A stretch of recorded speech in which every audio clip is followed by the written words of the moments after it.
os ouvintes gostariam de saber mais algo a respeito da infância e primeira juventude do Dostoiévski e as condições em que ele iniciou a escrever Gente Pobre antes de continuarmos com a sua poética, poesia e crítica. Então, em 2009 esteve em São Paulo um estudioso russo de Dostoiévski chamado Igor Volgin. E ele deu uma palestra muito interessante, onde justamente configurou esse mundo contraditório que envolveu a primeira infância de Dostoiévski. Doçura e crueldade, miséria e esbanjamento, fantasia e realidade, ordem e evasão, soberba e submissão, avareza e dom de si.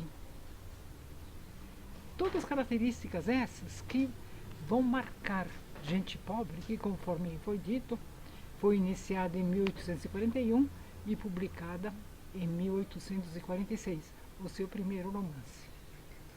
Bom, então, Fyodor Dostoiévski era o segundo filho de 7, 4 homens e 3 mulheres. E o pai, Mikhail Andreevich, era um médico que iniciou a sua carreira cuidando dos feridos da campanha contra Napoleão, em 1812, mas continuou de uma forma mais ou menos medíocre até conseguir comprar uma propriedade rural em Tula, próximo a Moscou, a mesma zona onde Tolstói tinha a sua fazenda de Yasna Poliana, não é? Tula. E foi lá que o pai dele terminou os seus dias, vítima de um terrível complô dos servos, conforme veremos em seguida. A mãe era uma mulher muito sensata, extremamente ligada aos filhos, filha de um comerciante rico, e tentava abrandar o marido ciumento e desconfiado e proteger a prole contra a excessiva violência e severidade do pai. Quando Fyodor nasceu, a família morava em Moscou, nas dependências de um grande hospital público chamado Mariinsky, onde trabalhava o pai, e moravam numa casa antiquada, circundada por um jardim, separado por uma cerca do jardim maior do hospital. O jovem Fyodor escapulia para lá, misturando-se aos pacientes. E ouvindo dos pacientes as histórias mais variadas, que o impressionavam, a ponto de ele ter tido o primeiro ataque de epilepsia, que foi a doença que marcou sua vida, aos 9 anos. E ele terá a ocasião, então, de descrever os sintomas e as consequências dessa doença numa série de romances. A partir de Mishkin, do príncipe Mishkin, do idiota, Smerdyakov, um dos irmãos Karamazov, não é? E outros protagonistas, focalizando principalmente os minutos, talvez, não é? Minutos ou segundos de êxtase que ocorrem antes da eclosão da doença. Isolado, a não ser pelos irmãos, particularmente o irmão mais velho, Mikhail, era o maior amigo dele, não é? As crianças, os filhos do Dostoiévski pai, eram educadas em casa, até uma certa idade, pelo pai e pelas babás, pelas amas que contavam episódios. Em particular, marcaram muito Dostoiévski os episódios das escrituras e do folclore russo. E depois, por preceptores que eram então contratados, particularmente para lecionar francês e as matemáticas.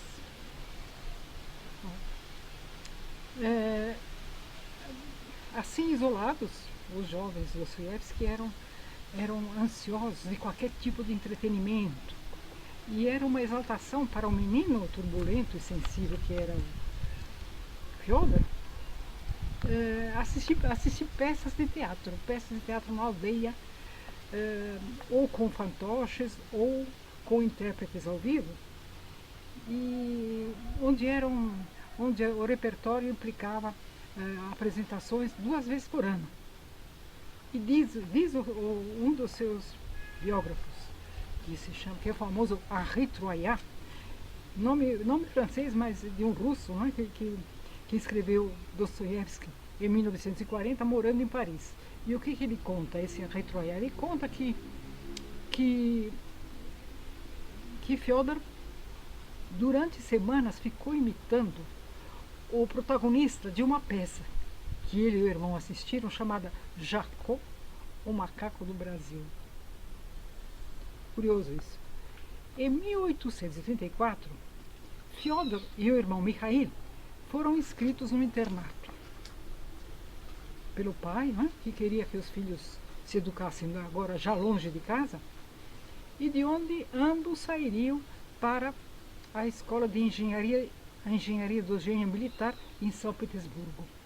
Voltavam para casa aos sábados e, valendo-se dos momentos em que o pai descansava, devoravam os livros dos seus autores prediletos.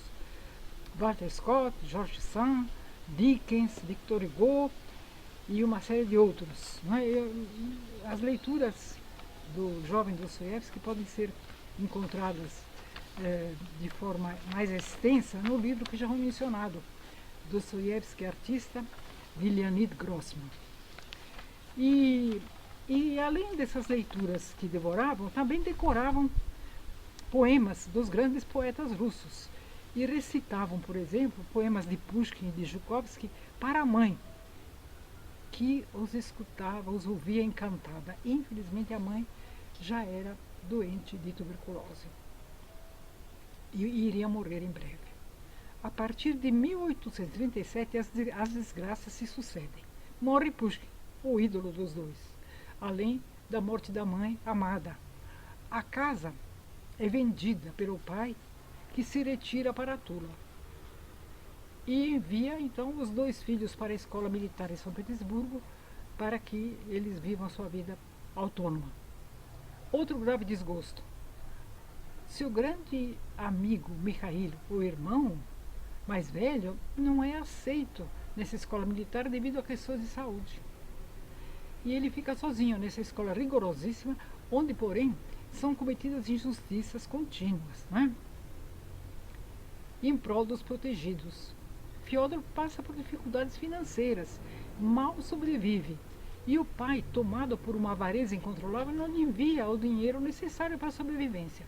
A última carta que o Fyodor manda para o pai, uma carta desesperada, cruza com um telegrama em junho de 1839, em que é informado da morte do pai.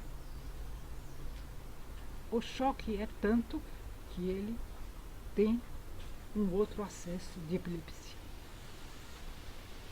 A informação é de que os mujiques, os servos da gleba, haviam tramado a morte do pai. E esse crime repercute em sua consciência de uma forma indelével. Ele se sente também culpado por ter desejado a morte do pai, dirá Freud no seu ensaio Dostoiévski, o Parricídio. E dirá ele mesmo, através dos seus heróis. Se as leis humanas erigem um muro de pedra em volta do indivíduo, os futuros protagonistas de seus livros haverão de transpô-lo, caindo num território ora ilógico, ora alucinado, onde será dito aquilo que se tem medo de revelar a si próprio. No entanto, a vida continua. Fyodor realiza traduções de Balzac, Schiller, compõe 2 dramas históricos, começa a jogar. Despede-se do irmão Mikhail, que casou-se e mora já numa cidade chamada Revel, longe dele. Ele passa durante um certo tempo um período de estudos com o irmão André, que se inscreveu em arquitetura. e, e se submete a 2 concursos, terminada a carreira de engenheiro de fortificações, no Gênio Militar, na academia de Gênio Militar onde ele estava inscrito, ele presta 2 concursos e entra nos quadros do serviço ativo do Gênio Militar. Em 1844, entretanto, em vista de uma transferência que haveria de levá-lo longe de São Petersburgo, ele se demite irrevogavelmente. No meio dos apertos financeiros e do mar de dívidas que ele tem, ele está então iniciando a escrever Gente Pobre, o seu primeiro romance. Ele havia alugado um apartamento junto com um colega, Dmitri Grigorovich, também escritor, que estava se afirmando. Os dois haviam sido colegas na escola e se amparavam um ao outro. Finalmente, em março de 1845, ele escreve ao irmão em Revel, Mikhail: sou outra pessoa. Finalmente, eu terminei meu romance. Eu estou contente. Já estou passando a limpo. É uma obra sóbria e limpa, apesar de alguns defeitos. Mal podia imaginar Dostoiévski o estrondoso aplauso com que a crítica progressista da escola natural, que já foi mencionada, que era de tendência social voltada para o tema dos desvalidos, com Belinsky, grande crítico à frente, iria saudar o seu livro que levou alguns anos para ser escrito e que foi publicado em 1846. Ele havia sido escrito em forma epistolar, em forma de cartas, com 2 grandes digressões que seriam o relato da vida dos 2 grandes heróis do romance, um contando ao outro os episódios de sua vida. A vida modesta e atribulada do pobre escriba Makar Dievushkin, o protagonista masculino, que como Akaky Akakevich de Gogol só possui um uniforme remendado, e a doce e terna Bárbara Dobrosiulova, que vive de costura numa casa ao lado, e que é a sua protegida e o seu amor secreto. O leitor há de ficar impressionado com os sentimentos insuspeitos e as verdades elementares que suscitam esses habitantes de uma São Petersburgo que, ao lado dos palácios elegantes e das avenidas fervilhantes, ao lado dos heróis retumbantes em moda como Dom Carlos e Posa, abriga pardieiros de uma humanidade miserável, de pequenos funcionários, de usurários, de prostitutas, de estudantes e de jovens ultrajadas. Eles são vossos irmãos, escreverá o crítico Belinsky. Em algum canto sombrio, o coração puro e nobre de um conselheiro dedicado a seus chefes. Esse conselheiro é o primeiro cargo do funcionalismo público na Rússia de então. E com ele, o coração de uma jovenzinha ultrajada e triste, conforme dirá Dostoiévski. Esse livro apontará para Dostoiévski a vereda pela qual ele começará o percurso de sua longa estrada. É isso que nós vamos ver então nos próximos capítulos. Muito obrigada pela atenção e até lá.